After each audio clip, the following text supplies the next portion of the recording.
First, great thank you out to the IOEUA for having us here and letting us, basically set up our living room right here in this space. And so it's Utopia, Other Possible Worlds for Beginners today. So all the literature from ancient Greece to Thomas More, to philosophy, to history, to science, to the New Age, etc., does not consider people who do not want to read thousands of books to be a valid target market, which is actually pretty sad. Because we have so little time, we need a crash course to sound smart about it without really being smart about it. That's like our approach, you don't have to adopt this. This musical storytelling performance is our attempt at making a crash course for ourselves, basically. And it's presented in a free interactive format after this whole little intro thing. So feel free to interrupt or just, blurt stuff in, comments, questions, and make this trialogue like a bit more of a room event thing rather than, like a bunch of performers throwing stuff out at you and, that whole story basically. So if you want, you can come forward, take the mic, or just blurt your questions out just like that. I'll have to repeat them robotically so that we can capture it. But yeah, that's the basic modality of the whole thing. So yes, we'll also feature some instrumental live music for the purists, even though we posed the question numerous times. Aren't words just small mouth sounds, essentially? Isn't language also a form of music? And since this is the chill out zone, the chill out place, we find it good to, orient ourselves towards this sort of bardic tradition of storytelling with music at the same time, and these two modalities interweaving themselves with the whole digital story that we all face right now today in the 21st century. We'll just jump to the next step and actually refer to the wall here. What could you live without? And so we set up all of this stuff, and why don't we just, for now then, turn off speakers and just do a completely acoustic number.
Of course, you have this ambiguity caused by double meaning in the sense that on the one hand, utopia is this ideal future world of perfect realizations of some sort of human self or community living.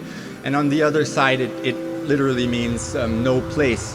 So it has this inherent tension inside of it, and it depends what we project into it. So if you believe in dictionaries, utopia is a kind of word prostitute. You can, use it for pretty much anything you want and say that, yeah, that I idealize this thing, and so that's like sort of a utopia. Our performance will help you look cooler around utopia when it's being used, but for like experts, this is a waste of your time. You guys can get back to work. We accept no money for this performance, except donations for the black hat, which because I'm just laying it down here. We'll only accept donations that are black market money, so not like the greedy capitalist fingers tainted on the money, but it has to be black market, or it has to come in say sexual favors. So just drop your an email thing in there and send us a photo, and we'll see what happens. I'm going to play you a song from the 1960s called Estate, from Italian composer, and this was like a minor hit back then. It turned into a sort of jazz standard later, and it's just about summertime, and I like the sort of bittersweet quality. It's not summer as in, oh, glorious summer, hooray. It's more summer in terms of, summer reminds me of this girl that I had a story with, a couple of years ago, and it was so nice, and we were so madly in love, but it went bad, so it went wrong so hard, and so there's this like, half annoyance, half celebrating these memories of summer, which we can identify with today. I mean, what happened to summer in July? This this year.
language and the brain, linguists tell us, objectify everything, turn everything into some sort of noun, into some sort of like fixed static object, an apple, a rock, consciousness, people, utopia. It's all noun, it's all object, and we use it as objects. If you analyze language, you see, this is used as an indirect object, direct object, whatever.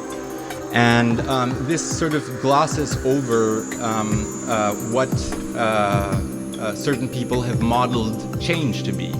The root of many problems is mistaking substances and objects, because of this noun fetish that we have in language, and material with process. And for that we've got a little video here to just explain process philosophy in a few minutes. I have been reading of this philosopher named Alfred North Whitehead. He says that substances do not exist. But how can anything exist if not substances? What else could exist? Process. Everything is process. Only events are real. But surely there must be something which undergoes process. Are there not substances which endure through time? No. The appearance of enduring substances is merely the result of our limited point of view. Just as fruit rots and iron rusts, so, too, do stars and even galaxies expire. They have no enduring substance. But what of atoms? Does not matter itself endure? Is not matter itself made up of atoms which endure through time? No. Atoms are made up of subatomic particles such as protons, neutrons, and electrons. These in turn are made up of quarks, and so on. Matter itself is made of energy. But is not energy itself a substance? No. Energy is a relationship between objects. But since objects themselves are made up of matter, which is made up of energy, which is made up of relationships, we are stuck in a strange loop. The universe is a set of relationships, between relationships, all of which change over time. None of these relationships is ever static. I see. So you are saying that substance does not undergo process. Rather, process is primary, and what we call substance is merely a temporary pattern produced by that process. That is correct. Wow. This changes everything. Thank you for the explanation. No problem. Sorry about overturning your scientific paradigm. No worries. Someday I will have my revenge. And in the end, what you have is a bunch of multiplicities. The apple is not like some fixed thing that's standing in the room. It came from a tree, which came from seed, which came from another apple, and so on and so forth. So it's very difficult to tell, is there really like an object here? This is just like a kind of snapshot. The rock is a geological thing, consciousness, people, and so on. So this tendency of ours to like objectify people, to systematically organize society and treat people like a bunch of objects in some kind of a computer game, in part stems from our linguistic tendency to objectify, and it's just built into how we structure sentences, basically. Even Einstein had this interesting quote: "The intuitive mind is a sacred gift, and the rational mind is a faithful servant. We have created a society that honors the servant and has forgotten the gift." And so like he sees this intuitive mind, this sort of wholeness of who we are, perceiving, feeling, acting out, our emotional selves, all our senses, all of these things at once as like, the intuitive mind, the thing that grasps the whole thing, along with the rational thing, which he sees as a servant.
That's